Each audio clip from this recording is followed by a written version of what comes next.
கர்த்தருடைய நாமம் மகிமைப்படுவதாக. இந்த நாளில் காலையில் நம்ம எடுத்துக்கொண்ட வேத பகுதி மார்க் எழுதின சுவிசேஷம் 14வது அதிகாரம் 34வது வசனம். அப்பொழுது அவர், என் ஆத்துமா மரணத்துக்கு ஏதுவான துக்கம் கொண்டிருக்கிறது, நீங்கள் இங்கே தங்கி விழித்திருங்கள் என்று சொன்னார்.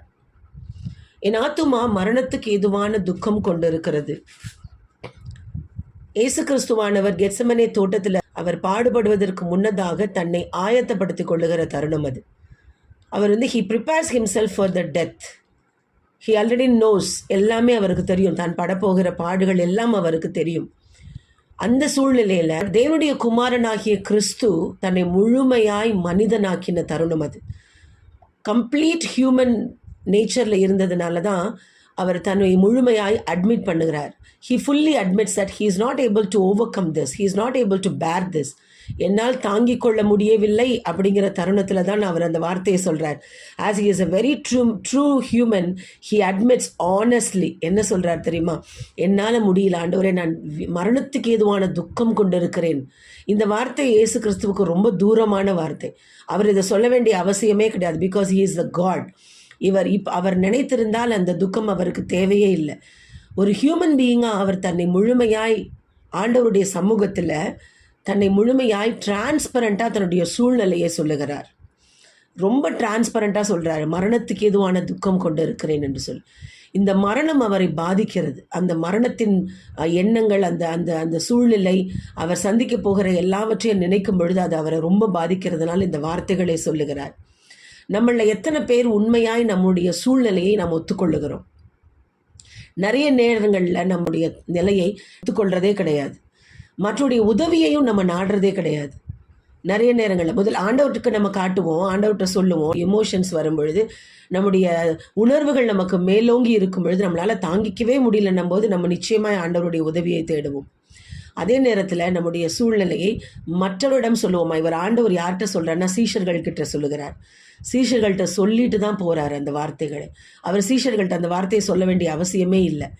ஏனென்றால் அந்த இடத்துல தன்னை முழுமையான மனிதனாய் ஒப்புக்கொண்டு அந்த நேரத்தில் பிதாவுடைய உதவியை எப்படி தேடினாரோ அதே போல் சீஷர்களிடத்திலும் தன்னுடைய மனநிலையை ஒப்புக்கொள்ளுகிறார். நம்மளே இப்போ எடுத்துக்கிட்டோம்னா, நம்மள எத்தனை பேரால் நம்முடைய சூழ்நிலையை டிரான்ஸ்பரண்ட்டாக நம்ம மனசில் நினைக்கிறதை எத்தனை பேரால் ஒத்துக்கொள்ள முடியும்? நிறைய நேரங்கள் நம்ம ஒத்துக்கொள்வதே இல்லை. ஏன்னா நம்மளை பற்றி அவங்க தப்பாக நினைப்பாங்களோ, நம்ம பற்றி அவங்க வச்சிருக்கிற நினைப்பு ஒருவேளை தவறாக போயிடுமோ, நம்மளோட மரியாதை குறைஞ்சிருமோன்னு சொல்ல இல்லை. We have to be honest in all our time. எல்லா நேரங்களிலும் நேர்மையாக இருக்க வேண்டும். இதுதான் ஆண்டவர் நம்மள்கிட்ட விரும்புகிறது. விசுவாசிகளாகிய நம்ம செய்ய வேண்டியது, முதலாவது ஆண்டுடைய இதை தேடுவோம். நம்ம எப்பெல்லாம் உணர்வுகள் அதிகமாக இருக்கோ, தாங்கிக் கொள்ள முடியலையோ, அப்போ நம்ம ஆண்டவரை தேடி போவோம். அதை தாண்டி நமக்குன்னு ஏதாவது ஒரு சூழ்நிலைகளில் விசுவாசிகளில் ஒரு சிலர்கிட்டையாவது நம்முடைய வார்த்தைகள், நம்முடைய சூழ்நிலைகளை அவர்கள்ட்ட பேசி அவர்களோடு கூட ஜெபிக்க, அவர்களோடு கூட நம்ம விஷயங்களை பகிர்ந்து கொள்ள பழகி கொள்ளணும். This is fellowship. இதுதான் ஆண்டவர் நமக்கு கற்றுக் கொடுக்கிற விஷயம். ஆனஸ்டாக இருந்தோம்னு வச்சுக்கோங்க. நம்முடைய வாழ்க்கையில் ஒவ்வொரு டைமும் ஆனஸ்டாக இருந்தோம்னா, நேர்மையாக இருந்தோம்னா, நம்ம நிறைய விஷயங்களை மறைக்க மாட்டோம். அதுதான் ஆனஸ்டி. நேர்மை என்பது என்னன்னா, நம்ம சூழ்நிலையை மாற்றி நம்ம வேறொரு ஆளாக, வேறொரு நபராக நடந்து கொள்வது. நிச்சயமாய் நம்ம அப்படி இருக்கக்கூடாது.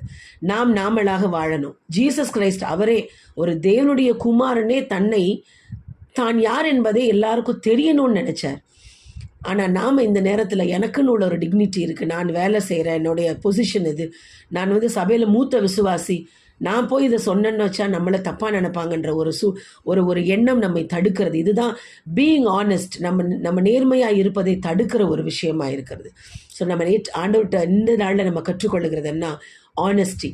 அவர் தன்னை முழுமையாய் நேர்மையாய் தான் இருக்கிற தன்னுடைய பொசிஷனை வெளிப்படையாக சொன்னார். நான் மரணத்துக்கு ஏதுவான துக்கம் கொண்டு இருக்கிறேன் என்று சொல்லி. அந்த மாதிரி சூழ்நிலைகளில் நம்ம எத்தனை பேர் அப்படி இல்லாமல் இருக்கிறோமோ அதை தவிர்த்து நான் இப்படி இருக்கிறேன் என்று நம்முடைய சூழ்நிலையை வெளியில் சொல்ல ஒப்புக்கொள்ள வேண்டும். எல்லார்ட்டையும் போய் சொல்லி நம்ம காட்டிக்கணும்னு அவசியம் இல்லை. அட்லீஸ்ட் 1 or 2 persons யாரும் உங்கள்கிட்ட க்ளோஸாக நம்முடைய இருதயத்துக்கு ஏற்றவர்களாய் நம்முடைய ஜபத்தில் நம்ம தாங்குவார்கள், நமக்கு உதவி செய்வார்கள்னு யாரை நீங்கள் நினைக்கிறீங்களோ, அட்லீஸ்ட் அட்லீஸ்ட் அந்த 1 or 2% ஸ்டே ஆகுது. ஆண்டவர் எல்லா சீஷர்களையும் கூட்டிட்டு போல. அப்போ யார் நமக்கு இது இருதயத்துக்கு க்ளோஸா இருக்காங்கன்னு நம்ம நினைக்கிறோமோ அவர்களிடம் நம்ம இந்த காரியங்களை ஒப்புக்கொள்ளலாம். அதை முழுமையாய் நம்ம சொல்லும் பொழுது கிறிஸ்துவனுடைய நிலையை நாம் அடைந்து விடுகிறோம். அந்த நேரத்தில் நமக்கு நிச்சயமாய் உதவி கிடைக்கும். ஒன்று, பரலோகத்தில் இருக்கிற பிதா நமக்கு உதவி செய்வார் நம்ம ஜெபிக்கும் பொழுது. இரண்டாவது, நீங்கள் யாருகிட்ட சொல்கிறீங்களோ அவங்க நிச்சயமாய் உங்களுக்காக ஜெபிப்பார்கள். இதெல்லாம் தாண்டி நம்ம ஆனஸ்டாக இருக்கிறத கர்த்தர் பார்க்கிறார். நம் நேர்மையாக இருக்கிறதை தேவன் அறிந்திருக்கிறார்.